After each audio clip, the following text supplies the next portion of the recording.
Assalamualaikum warahmatullahi wabarakatuh. Selamat pagi teman-teman semua.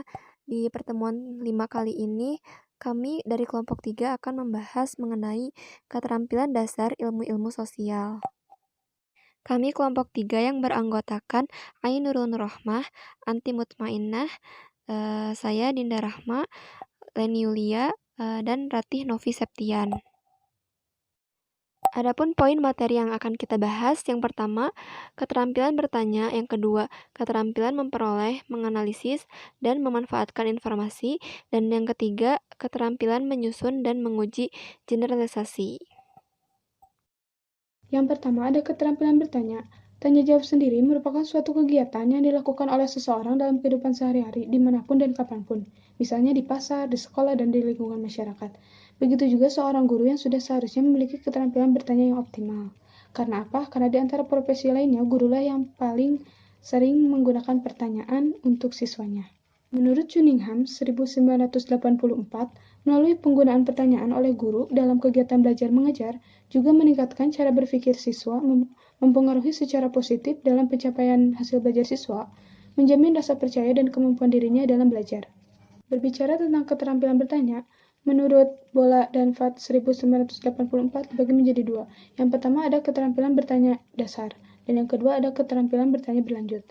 Keterampilan bertanya dasar memiliki beberapa komponen yang perlu diterapkan dalam menyajikan pertanyaan. Sementara keterampilan bertanya lanjut merupakan lanjutan dari keterampilan bertanya dasar, yang lebih mengutamakan upaya mengembangkan kemampuan berpikir siswa agar terbiasa melakukan inisiatif sendiri. Terdapat beberapa pertanyaan yang baik bila guru akan mengajukan pertanyaan kepada siswa pada saat pembelajaran.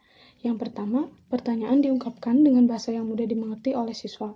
Yang kedua, pertanyaan diungkapkan secara singkat dan jelas, tidak bertele-tele. Yang ketiga, pertanyaan tidak terlalu luas cakupannya, bersifat khusus atau spesifik.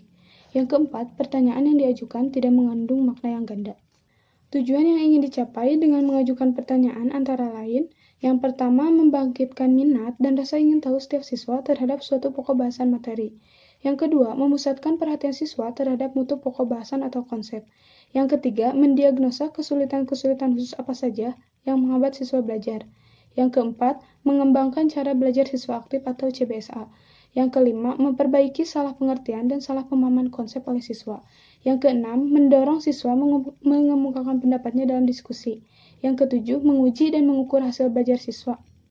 Agar tujuan keterampilan bertanya dapat tercapai dengan baik, ada beberapa hal yang perlu diperhatikan, yaitu yang pertama, guru harus dapat memperhatikan kegiatan dalam pemakaian kata-kata dan bahasa, sehingga anak dapat memahami suatu konsep secara logis. Jika pertanyaan ringkas dan jelas, serta frekuensi pertanyaan tidak terlalu tinggi untuk jarak waktu yang tidak lama. Yang kedua, pertanyaan yang dikemukakan guru harus diarahkan pada pelajaran atau informasi yang dikaitkan selaras dengan materi pelajaran, sehingga dapat membantu siswa dalam mencapai tujuan pembelajaran. Yang ketiga, pertanyaan harus disusun dengan kata-kata yang sesuai dengan tingkat perkembangan siswa yang ada dalam suatu kelas agar maksud pertanyaan dapat tercerna oleh pikiran setiap siswa. Yang keempat, pilihlah dan penggunaan kata-kata sebaiknya seefisien mungkin dan tidak bertele-tele. Yang kelima, dalam menyusun pertanyaan, dapat diberikan kata-kata kunci untuk mengarahkan jawaban siswa. Ada beberapa pertanyaan yang perlu dihindari dalam mengajukan pertanyaan. Yang pertama, mengulangi pertanyaan sendiri. Yang kedua, mengulangi jawaban siswa. Yang ketiga, menjawab pertanyaan sendiri. Yang keempat, pertanyaan yang memancing jawaban serentak. Yang kelima, pertanyaan ganda. Yang keenam, menunjuk salah seorang siswa sebelum pertanyaan diajukan. Masuk yang kedua, ada keterampilan memperoleh, menganalisis, dan memanfaatkan informasi yang akan dijelaskan oleh saya dan Leni Yulia. Sebelum memasuki, terlebih dahulu kita ketahui definisi dari informasi. Menurut Sutanta, informasi merupakan hasil dari pengolahan data sehingga menjadi bentuk yang penting bagi penerimanya dan mempunyai kegunaan sebagai dasar dalam pengambilan keputusan yang dapat dirasakan akibatnya secara langsung saat itu maupun secara tidak langsung pada saat yang akan datang. Yang pertama, ada keterampilan memperoleh informasi. Nah, terdapat banyak cara yang dapat digunakan untuk memperoleh informasi, yaitu melalui buku teks, buku sumber, kemudian media massa seperti radio, televisi, kemudian internet, surat kabar, dan majalah. Kemudian selain itu, informasi juga bisa bersumber melalui lingkungan sekitar masyarakat. Nah, tentu dalam memperoleh informasi bukanlah hal yang mudah, dibutuhkan keterampilan yang tinggi. Tak jarang seseorang itu ketika memperoleh informasi dari buku, teks atau sumber mengalami kesulitan dalam mencari inti atau maksud dari informasi tersebut. Sehingga ketika akan menarik kesimpulan dari sumber informasi yang dibacanya, itu akan mengalami kesulitan. Adapun hal yang harus diperhatikan agar dapat membaca dengan baik.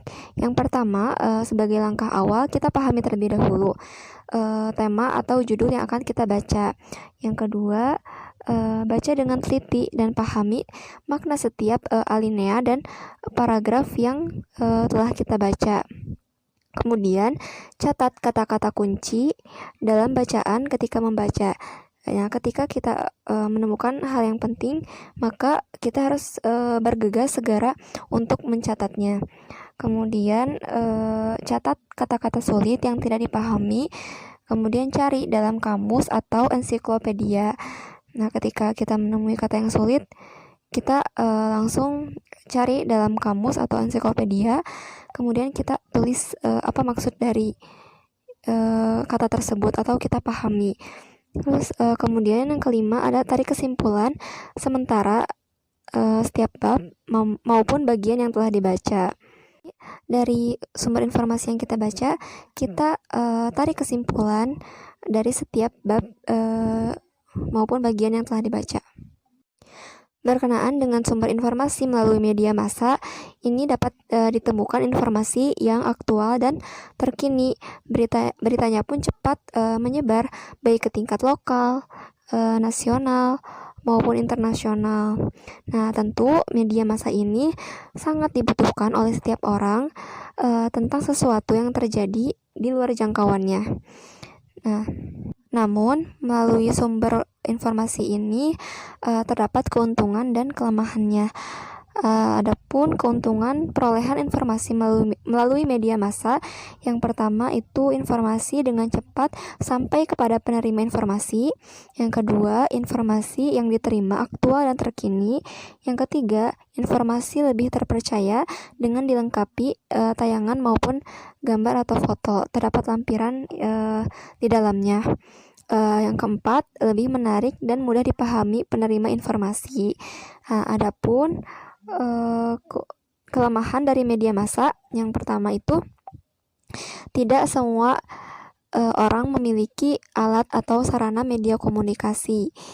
Nah, yang kedua, memerlukan waktu khusus untuk menyimak informasi karena dalam setiap hari kita akan beraktivitas, memiliki jadwal yang mungkin cukup padat, jadi membutuhkan waktu khusus untuk menyimak informasi.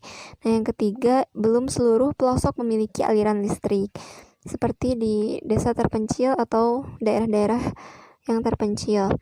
Kemudian yang keempat, tidak semua masyarakat mampu untuk membeli televisi ataupun berlangganan surat kabar dan majalah, karena mungkin dalam keterbatasan ekonominya. Selanjutnya akan dibahas mengenai keterampilan menganalisis dan memanfaatkan informasi oleh Leni Yulia.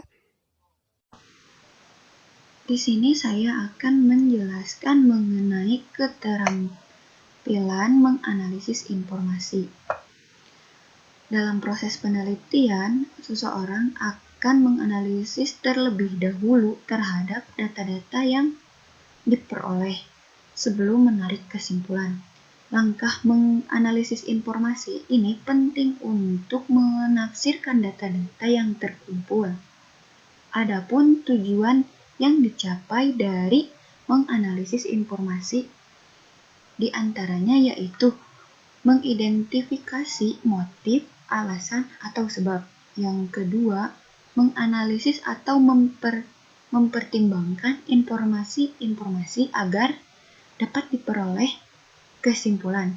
Yang ketiga, menganalisis kesimpulan atau generalisasi untuk mendapatkan kejadian yang dapat mendukung atau menolak kesimpulan tersebut. Ada hal yang perlu diperhatikan dalam menganalisis informasi, di antaranya yaitu pertama, memiliki ilmu yang memadai sebagai penelitian. Yang kedua, alat untuk menganalisa sesuai dengan tujuan penelitian. Kemudian yang ketiga, dilakukan berdasarkan informasi yang dikumpulkan secara objektif dan faktual. Kemudian, keterampilan memanfaatkan informasi. Setelah langkah yang dilalui yaitu memperoleh dan menganalisa informasi yang akhirnya memperoleh kesimpulan. Tentu setiap informasi yang didapat oleh seseorang baru dianggap bermanfaat apabila seseorang tersebut dianggap bermanfaat dalam pekerjaannya atau dalam kehidupan sehari-harinya. Berikut beberapa hal yang perlu diperhatikan dalam memanfaatkan informasi untuk merencanakan pembangunan di masa yang akan datang. Yang pertama, hendaknya informasi benar-benar diperoleh dari sumber terpercaya. Yang kedua, pengolahan atau analisa data menggunakan teori-teori yang akurat agar kesimpulan objektif. Yang ketiga, informasi yang diperoleh sesuai dengan tujuan penelitian. Perolehan informasi yang dicari perlu ditekankan terhadap kebermanfaatannya, sebab selengkap apapun informasi yang diperoleh, apabila tidak dapat memanfaatkannya, maka kurang atau tidak dapat memberikan kontribusi kepada pihak lain, terutama terhadap pembangunan pendidikan nasional. Selanjutnya pembahasan ketiga yaitu keterampilan menyusun dan menguji generalisasi yang akan dipaparkan oleh Anti Mutmainnah dan Ratih Novi Septian. Bismillahirrahmanirrahim. Baiklah, saya Anti Mutmainnah akan melanjutkan materi yaitu tentang keterampilan menyusun generalisasi. Jadi, generalisasi merupakan hubungan dua konsep atau lebih dalam bentuk kalimat lengkap yang merupakan pernyataan deklaratif dan dapat dijadikan prinsip dan ketentuan bagi IPS. Faktor yang harus diperhatikan dalam menyusun generalisasi yaitu 1. Sikap kehati-hatian, 2. Didukung oleh fakta atau data yang akurat dan representatif, 3. Orang yang bersifat objektif dan meninggalkan sifat-sifat subjektif, 4. Tidak tergesa-gesa, dan 5. Pengumpulan data dan penganalisaan data dapat ditinjau kembali. Assalamualaikum warahmatullahi wabarakatuh. Nama saya Ratih Novi Septian. Di sini saya akan menjelaskan tentang keterampilan menguji generalisasi. Setelah generalisasi disusun dan dikembangkan, maka langkah terakhir yang perlu dilakukan adalah menguji kebenarannya agar penyusunannya tidak salah. Secara umum dapat disimpulkan bahwa ada 3 langkah utama yang harus ditempuh dalam menguji generalisasi. Yang pertama, memiliki konsep-konsep yang membentuk generalisasi itu. Yang kedua, membuktikan konsep-konsep itu apakah didukung oleh fakta-fakta. Yang ketiga, memeriksa fakta-fakta pendukung konsep apakah ada bukti nyata di lapangan. Untuk menguji apakah generalisasi yang dihasilkan cukup kuat untuk dipercaya, maka dapat kita lakukan evaluasi seperti berikut. Yang pertama, apakah sampel yang digunakan secara kuantitatif cukup mewakili? Yang kedua, apakah sampel yang digunakan cukup bervariasi? Yang ketiga, apakah dalam generalisasi itu diperhitungkan hal-hal yang menyimpang dengan fenomena umum atau tidak? Kekecualian harus diperhitungkan juga, terutama jika kekecualian itu cukup besar jumlahnya. Dalam hal kekecualian cukup besar, tidak mungkin diadakan generalisasi. Bila kekecualian sedikit jumlahnya, harus dirumuskan dengan hati-hati. Kata-kata seperti semua, setiap, selalu, tidak pernah, selamanya, dan sebagainya harus dihindari. Pemakaian kata hampir seluruhnya, sebagian besar, kebanyakan, harus didasarkan atas pertimbangan rasional yang cermat. Semakin cermat faktor-faktor pengecualian diperhitungkan, semakin kuat kesimpulan yang dihasilkan. Yang keempat, apakah kesimpulan yang dirumuskan konsisten dengan fenomena individual? Kesimpulan yang dirumuskan haruslah merupakan konsekuensi logis dari fenomena yang dikumpulkan. Tidak boleh memberikan tafsiran menyimpang dari data yang ada. Sekian dari saya. Wassalamualaikum warahmatullahi wabarakatuh. Alhamdulillah, pembahasan mengenai keterampilan dasar ilmu-ilmu sosial telah selesai. Terima kasih kepada teman-teman sekalian yang telah menonton. Semoga bermanfaat. Wassalamualaikum warahmatullahi wabarakatuh. Jangan lupa di like dan di share ya teman-teman. Hatur nuhun.